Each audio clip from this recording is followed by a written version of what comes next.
Morning. আমার নতুন একটি ব্লগে তোমাদের অনেক অনেক স্বাগত। আশা করি খুব ভালো আছো।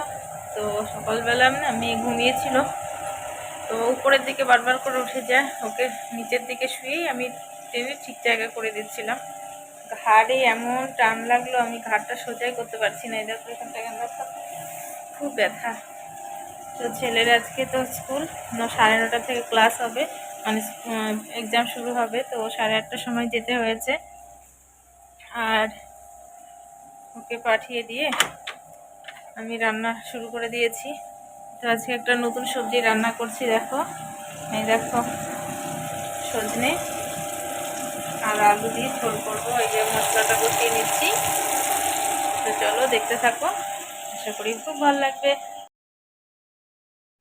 তো ভাবছি যে এই ভেন্ডি অল্প এক পর মতো নিয়ে এসছে, কী রান্না করব। তো ভেন্ডিটা আর একটু বেশি করে আলু দিয়েছি, সর্ষে আর পোস্ত দিয়ে। তো রান্না করলে একটু হবে। আর নামানোর আগে একটু তেল, সর্ষের তেল ছিটিয়ে দিচ্ছি যাতে একটু টেস্ট হয়। তো একদমই শরীরটা ভালো লাগছে না, যেন প্রচণ্ড ঘাড় ব্যথা। তো কি করা যাবে বলো, কাজকর্ম তো সংসারে করতেই হবে। আর এই যে আমার সোনামা দেখো, একটা কি প্যাকেট পেয়েছে, এটা আর ছাড়ছেই না হাত মুখ থেকে, সারাক্ষণ মুখে দিয়ে রাখবে। আর এই যে পুতুলটা নিয়ে এসছে, পুতুলটার মধ্যে বসে থাকবে।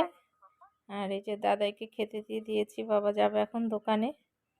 আর এই যে আমার ছেলেকে দেখো পড়তে বসিয়েছি, আর আমি ঘাড়ের ব্যথা একটু বসে আছি, আর ও চলে গেছে কোথায়।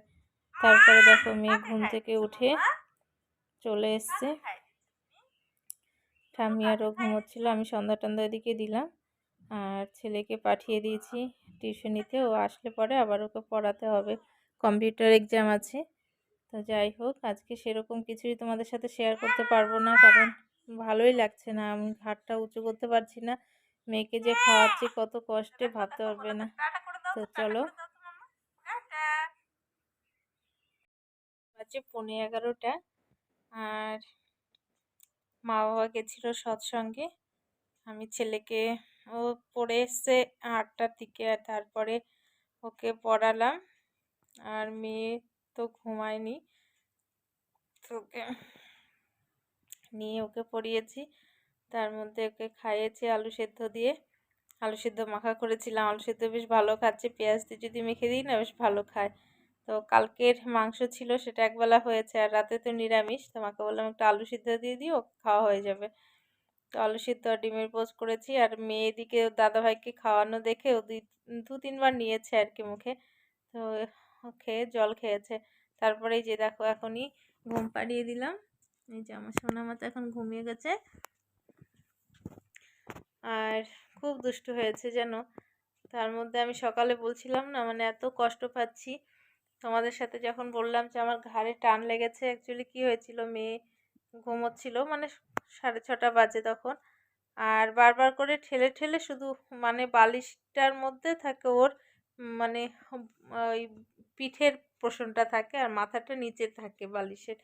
তো আমি কি করছিলাম, টেনে টেনে পা আর হাতটা ধরে টেনে টেনে নিচের দিকে নামিয়ে দিচ্ছিলাম বালিশে আর কি, মাথাটা যাতে থাকে সুন্দর করে। এই রাত্রে অনেকবার 10-15 বার মতো করেছি।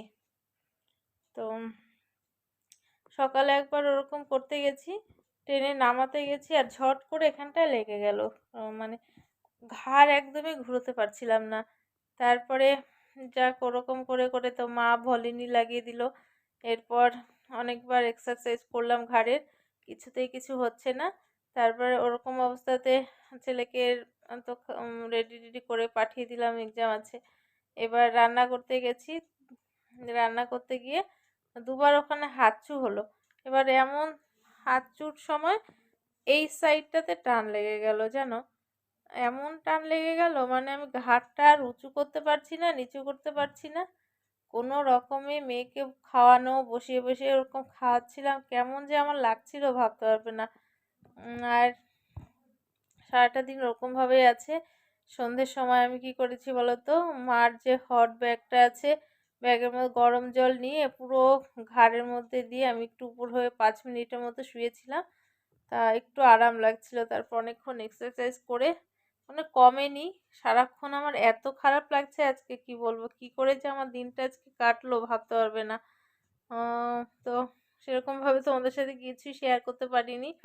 কাজকর্ম তো যা করার করতে হয়েছে। আর এই যে এখন মেয়েকে ঘুম পাড়িয়ে আমি শুয়ে পড়বো, ছেলেকেও খাওয়ানো হয়ে গেছে। তো সবকিছু মিলে দিনটা ভীষণ খারাপ গেল। এত কষ্ট হচ্ছে, জানি না ঠিক হবে কিনা কালকে। খুব ব্যথা, খুব ঘাড়টা আমি একদম উঁচুই করতে পারছি না। তো চলো আজকে এ পর্যন্তই।